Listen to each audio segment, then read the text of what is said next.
Students చూడండి, excise 3.2లో third బిట్లో ఇదేమో మనకి third question. The coach of a cricket team buys 7 bats and 6 balls for rupees 3,800. Later, she buys 3 bats and 5 balls for rupees 1,750. Find the cost of each bat and each ball. అంటే ఒక cricket coach ఏమో first 7 bats 6 balls కలిపి 3,800కి కొనడం జరిగింది.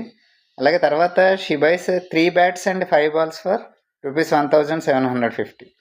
So 3 బ్యాట్లు 5 ball కలిపి 1,750కి కొనడం జరిగింది. అయితే find the cost of each bat అంటే ఒక్కొక్క బ్యాట్ తాలూకా ఖరీదు, ఒక్కొక్క బాల్ తాలూకా ఖరీదు మనం కనుక్కోవాలి.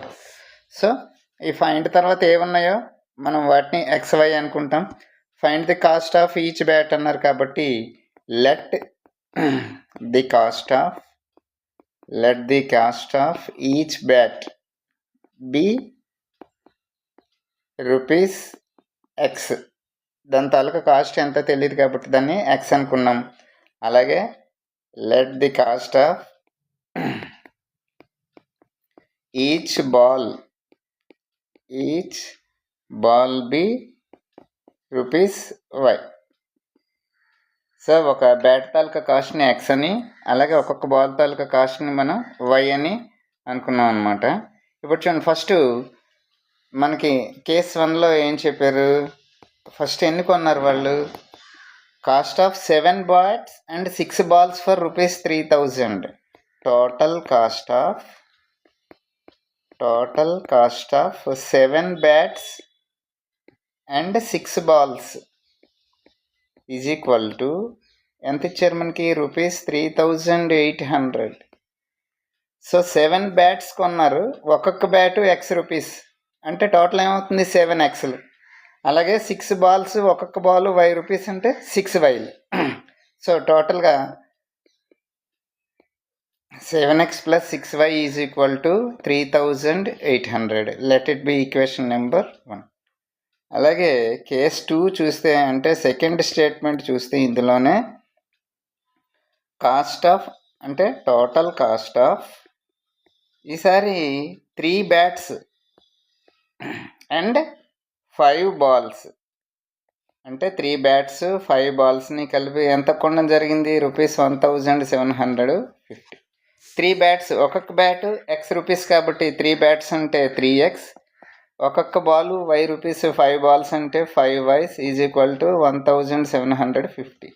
So let it be equation number 2. So ఇప్పుడు ఫ్రమ్ 1 అంటే ఫస్ట్ ఈక్వేషన్ తీసుకుని మనం దానిలో Xని సబ్జెక్ట్ చేద్దాం.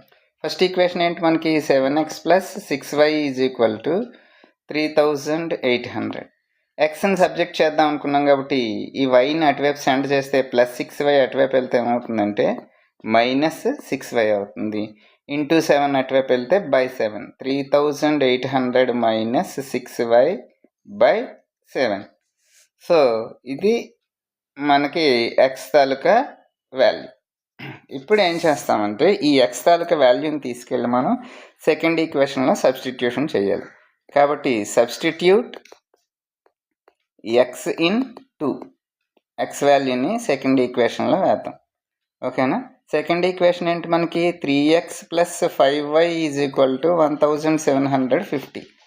ఇందులో ఇప్పుడు X బదులు మనం 3,800 - 6Y/7 అన్నది వేద్దాం, +5Y అన్నది మనకి పక్కన ఉంది, ఈజ్ ఈక్వల్ టు 1,750. ఓకేనా. ఇప్పుడు చూస్తే చూడండి,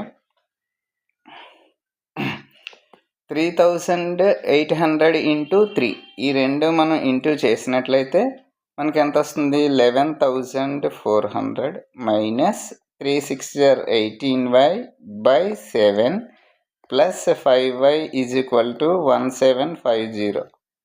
ఓకేనా.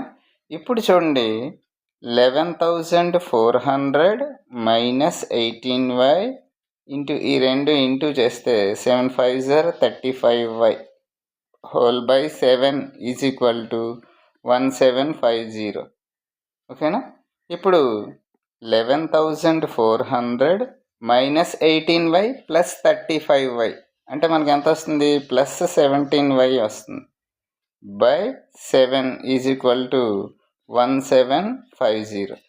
సో ఇప్పుడు ఏం చేస్తామంటే ఈ బై 7 అటువైపు పంపిస్తే మనకి ఏమవుతుంది 11,400 plus 17y is equal to 1750 into 7 అవుతుంది. So 11,400 plus 17y is equal to ఇది మనం ఇంటూ చేస్తే 12,250 రావడం జరుగుతుంది. ఇప్పుడు 17yని ఇక్కడ నుంచి ఈ ప్లస్ 11,400 అటువైపు పంపిస్తే మైనస్ 11,400 అవుతుంది. సో ఇప్పుడు 17y ఈజ్ ఈక్వల్ టు మనం సబ్ట్రాక్షన్ చేసినట్లయితే 850 వస్తుంది. అప్పుడు y ఈజ్ ఈక్వల్ టు 850/17.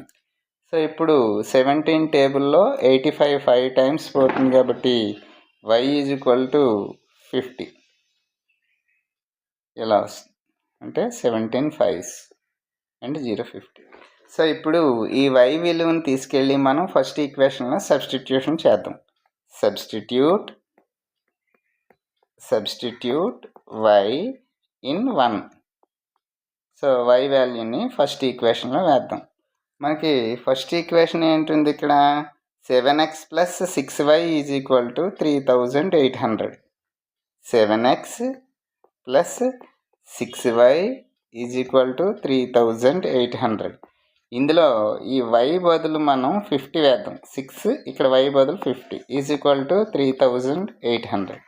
అప్పుడు 7x plus 300 is equal to 3,800.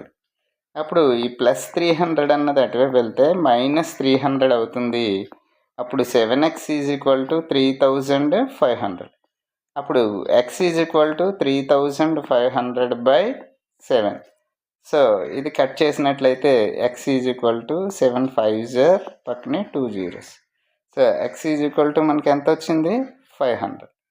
So therefore మనం స్టార్టింగ్లో x అని దేన్ని అనుకున్నాం cost of each bat. Therefore, cost of each bat is equal to rupees 500. మనకి x అని అనుకున్నాం, x అంటే 500 వచ్చింది.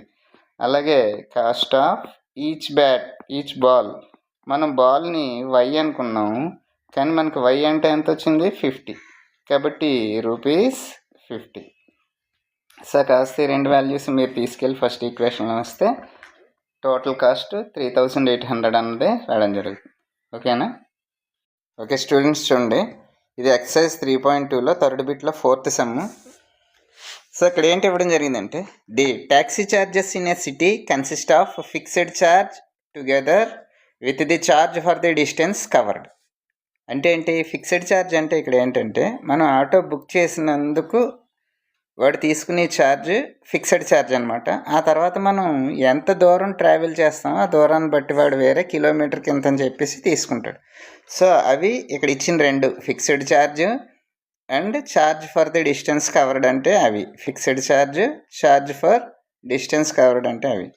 So for a distance of 10 kilometers the charge paid is rupees 105. అంటే ఇప్పుడు మనం 10 kilometers ట్రావెల్ చేసాం అనుకోండి, దానికి 105 రూపీస్ పే చేయడం జరిగింది. And for a journey of 15 kilometers the charge paid is 155 rupees. So ఇక్కడ సెకండ్ కేసులో ఏమో 15 kilometers జర్నీ చేసినందుకు 155 రూపీస్ ఇవ్వడం జరిగింది. అయితే what are the fixed charges and the charge per kilometre. అయితే ఫిక్స్డ్ ఛార్జ్ ఎంత, అలాగే 1 kilometersకి చేసే ఛార్జ్ ఎంత అని, అలాగే how much does a person have to pay for travelling a distance of 25 kilometers. ఎవరైనా ఒక 25 kilometers కనుక డిస్టెన్స్ ట్రావెల్ చేస్తే అప్పుడు టోటల్గా అతను ఇవ్వాల్సిన ఛార్జ్ ఎంత అవుతుంది అన్నది మనం ఫైండ్ అవుట్ చేయాలట. సో ఇక్కడ మనం ఏంటంటే చూడాలి first what are the fixed charges. ఇది ఈ ఫిక్స్డ్ ఛార్జెస్ని ఎక్స్ అని, అలాగే ఛార్జ్ పర్ కిలోమీటర్ని మనం వై అని అనుకుని ప్రాబ్లం స్టార్ట్ చేద్దాం. ఓకేనమ్మా? చూడండి, let the fixed charge be rupees x. అంటే మనం బుక్ చేసినందుకు వాడికి ఇచ్చేసే ఛార్జ్ ఎక్స్ రూపీస్ అనమాట. ఆ తర్వాత ఏంటి charge per kilometres. So let the charge per kilometer అంటే 1 కిలోమీటర్ ట్రావెల్ నువ్వు చేస్తే నువ్వు ఎంత పే చేయాలి, ₹5 అనుకుందాం. అంటే నువ్వు 2 కిలోమీటర్స్ వెళ్ళావు అనుకో 2 వైలు, 5 కిలోమీటర్స్ వెళ్తే 5 వైలు అలా ఇవ్వాలన్నమాట ఈ ఎక్స్తో పాటు. సో ఇప్పుడు మనకి కేస్ 1లో వాళ్ళు ట్రావెల్ చేసిన డిస్టెన్స్ ఎంత ఇవ్వడం జరిగింది, 10 కిలోమీటర్స్ ట్రావెల్ చేసట. అందుకని ఇక్కడ మనం ఏంటి రాయాలి, ది చార్జ్ పెయిడ్, ఎంత పెయిడ్ చేశాడు, the charge paid for travelling. ఎన్ని కిలోమీటర్స్ ట్రావెల్ చేశాడు వాడు, జస్ట్ 10 కిలోమీటర్స్ ట్రావెల్ చేస్తే దానికి వాడు పే చేసిందంతా ₹105. 105 రూపీస్ని పే చేయడం జరిగింది. అంటే వీడు ఏం చేయాలి ఇప్పుడు, ఎందువల్ల 105 ఇచ్చాడు, ఫిక్స్డ్ ఛార్జ్ ఎక్స్, 10 కిలోమీటర్స్ వెళ్ళాడు, 1 కిలోమీటర్కి వై అన్నాం, 10 కిలోమీటర్స్ వెళ్ళాడు కాబట్టి 10y, ఈ ఎక్స్ ప్లస్ ఈ 10y రెండు కలిపి 105 అనమాట. Let it be equation number 1. ఇప్పుడు సెకండ్ కేసులో వాడు మళ్ళీ ఇంకో డిస్టెన్స్ ట్రావెల్ చేశాడు. దానికి ఏంటైంది, the charge paid for travelling. ఈసారి ఎంత దూరం ట్రావెల్ చేశాడు, 15 కిలోమీటర్స్, ట్రావెలింగ్ 15 కిలోమీటర్స్. దానికి పే చేసిందంతా ₹155. ఇక్కడ కూడా ఫిక్స్డ్ ఛార్జ్ ఇచ్చేయాలి. 15 కిలోమీటర్స్ వెళ్ళినందుకు 1 కిలోమీటర్కి వై చెప్పిన 15 కిలోమీటర్స్కి 15y, ఇది కలిపి 155 అవ్వడం జరిగింది వాడికి. సో ఇక్కడికి మనకి 2 ఈక్వేషన్స్ ఫ్రేమ్ అయిపోయాయి. కాబట్టి ఇప్పుడు మనం ఏం చేద్దాం అంటే, from equation number 1 first equation తీసుకుందాం. X plus 10y is equal to 105 కదా. సో మనం ఏం చేస్తాం, ఎక్స్ని సబ్జెక్ట్ చేయాలి అంటే ప్లస్ 10y అటువైపు వెళ్తే ఏమవుతుంది మనకి, -10y అవుతుంది. ఓకేనా. ఇప్పుడు ఏం చేస్తామంటే మనం ఈ ఎక్స్ వాల్యూని తీసుకెళ్ళి సెకండ్ ఈక్వేషన్లో సబ్స్టిట్యూషన్ చేస్తాం. కాబట్టి సబ్స్టిట్యూట్ ఎక్స్ ఇన్ 2, ఎక్స్ వాల్యూని తీసుకెళ్ళి 2లో వేస్తాం. అంటే ఏంటి, సెకండ్ ఈక్వేషన్ మనకి ఏంటుంది, X plus 15y is equal to 155. ఇందులో ఈ ఎక్స్ బదులు ఇప్పుడు మనం 105 మైనస్ 10y వేస్తాం. అంటే ఈ ఎక్స్ బదులు 105 మైనస్ 10y వేస్తాం. ఇక్కడ ప్లస్ 15y ఉంది, ఈజ్ ఈక్వల్ టు 155. ఇప్పుడు -10y plus 15y, 105 minus 10y plus 15y అంటే ఎంత వస్తుంది మనకి, ప్లస్ 5y వస్తుంది, ఈజ్ ఈక్వల్ టు 155. ఇప్పుడు ఏం చేస్తామంటే ఈ ప్లస్ 105 అటువైపు వెళ్తే -105 అవుతుంది, 155 minus 105. So 5y is equal to మనకు 155లో 105 పోతే ఇంకెంత వస్తుంది, 50. సో అప్పుడు y is equal to 50 into 5/5 అవుతుంది. So y is equal to 5 10 50 అని చెప్పేసి కట్ చేస్తాం. సో y వాల్యూ ఎంత వచ్చింది మనకి, 10 వచ్చింది. ఇప్పుడు ఈ y వాల్యూని తీసుకెళ్ళి మనం ఈక్వేషన్ 1లో వేద్దాం. So substitute y in 1, y వాల్యూని తీసుకెళ్ళి 1లో వేద్దాం. ఫస్ట్ ఈక్వేషన్ ఏంటి మనకి, X plus 10y is equal to 105 కదా. ఇందులో ఇప్పుడు y బదులు మనం 10 వేద్దాం. 10yలో y బదులు 10 వేస్తే is equal to 105. X plus 100 is equal to 105. ఈ ప్లస్ 100 అటువైపు వెళ్తే -100 అవుతుంది. So X is equal to ఎంత వచ్చింది మనకి, 5. సో మనం రెండు విషయాల్ని ఎక్స్ వై అనుకున్నాం స్టార్టింగ్లో. ఆ రెండు ఏంటంటే ఫిక్స్డ్ ఛార్జ్నేమో ఎక్స్ అనుకున్నాము, ఛార్జ్ పర్ కిలోమీటర్నేమో వై అనుకున్నాము. సో ఆ రెండు ఇప్పుడు మనకు వచ్చేయడం జరిగింది కదా. Therefore fixed charge is equal to, మనం దాన్ని ఏమనుకున్నాం, ఎక్స్ అనుకున్నాం కదా, అది ఎంత వచ్చింది మనకి, ₹5. సో ఛార్జ్ పర్ కిలోమీటర్ అంటే 1 కిలోమీటర్కి వెళ్ళినందుకు మనం ఎంత ఛార్జ్ అనుకున్నాం, వై అనుకున్నాం.